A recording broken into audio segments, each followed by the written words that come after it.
My wife and her best friend accused me of having an affair and then got angry when I didn't actually have one. My wife, 29F, and I, 31M, had a baby last December. It was a traumatic birth, and my wife developed postpartum depression.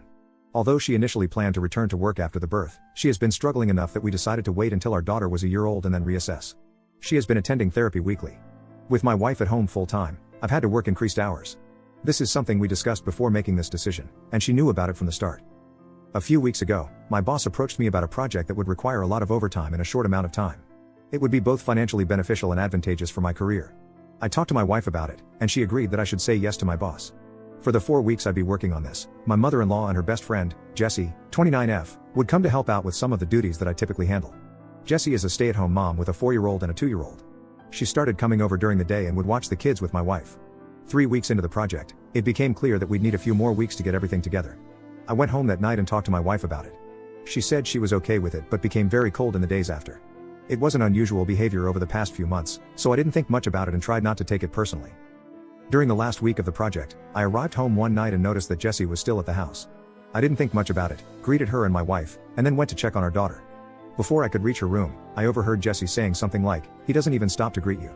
Definitely a sign. I turned around and asked what it was a sign of. Immediately, my wife started crying, and Jessie accused me of having an affair.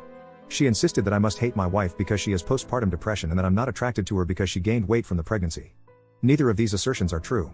I'm doing my best to support my wife through her PPD while also caring for our family. I believe she looks great just the way she is now, and I haven't pressured her for intimacy as she hasn't expressed the desire for it. Jessie then demanded to see my phone. I told her no. She told me that's a sign that I'm guilty. I told my wife that I would let her see my phone if she wanted to. She nodded, and something inside me broke. I guess it was the thought that she actually believed I was having an affair really got to me. That she didn't trust me after everything we've been through. Well, she looked through the phone, and there was no evidence. Jessie started claiming that I deleted the evidence. She began screaming and woke up our daughter, so I told her to get out of the house. Eventually, she left, and I went to calm our daughter since my wife was still on the couch crying. When my daughter was asleep again, I sat down with my wife and tried to talk to her about what's been happening. She told me that she's been worried ever since I started working all the overtime. I reminded her that we had discussed what a good opportunity it was, and she agreed to letting me take on this project. She found it suspicious that we extended the length of the project. I explained that sometimes that happens. She wanted more evidence, so I showed her messages and emails with timestamps from work and pay stubs showing the overtime. She said she believed me and apologized for doubting me, mentioning that Jessie had been telling her these were all signs that I was cheating. I asked her why she believed Jessie more than me and why she didn't come to me with her concerns. She didn't have a real answer. It's been a couple of weeks, and the project is over. I scaled back and I'm trying to work a little less than I was before the project so I can spend more time with my wife and daughter.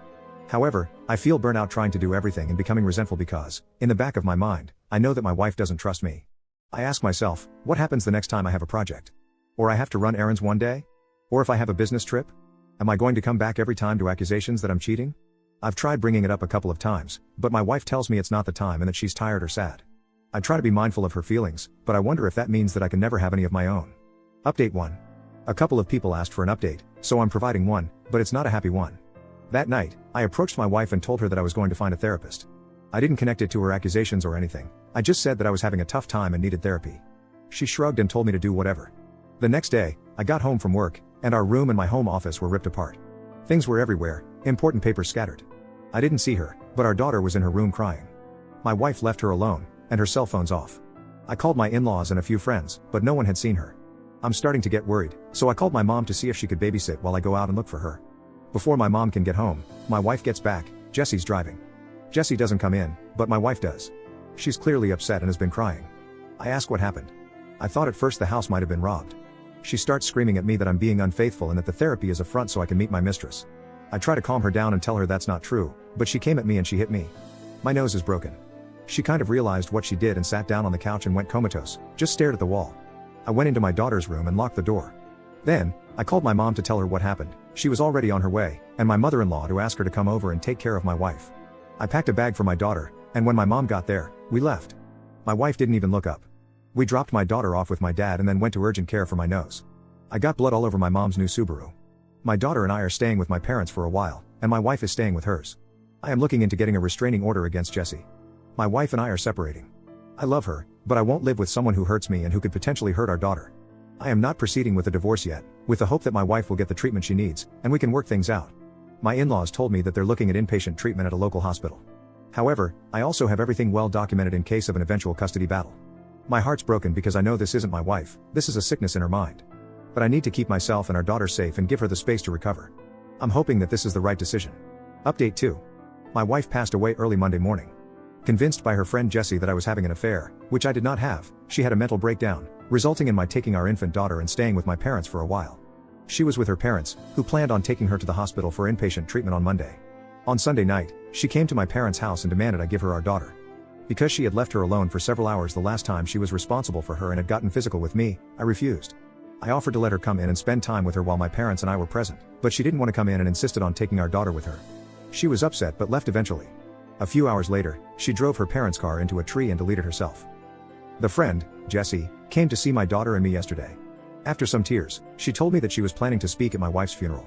She had already cleared it with my in-laws but was letting me know as a courtesy. I told her she would not be speaking at the funeral. We fought, and she left after telling me that I was an idiot and not the only person who loved my wife. I talked to my in-laws, who were adamant that Jessie be allowed to speak. She and my wife knew each other since they were kids, and my in-laws are close to her. We're all very fragile right now, and I fear that pushing this further would hurt my relationship with my in-laws, which I don't want. Still, the thought of seeing Jessie up there at my wife's funeral makes me feel sick. I don't think I can stand to listen to her, knowing that she took joy in my wife's deteriorating mental health and picked her up, leaving my daughter home alone. That being said, I don't trust myself to make the best decisions right now. My mind's clouded by grief, guilt, and fear. My parents are split on what to do, and I don't have the energy to reach out to my friends. So, I'm coming here again to ask for your advice. Thank you.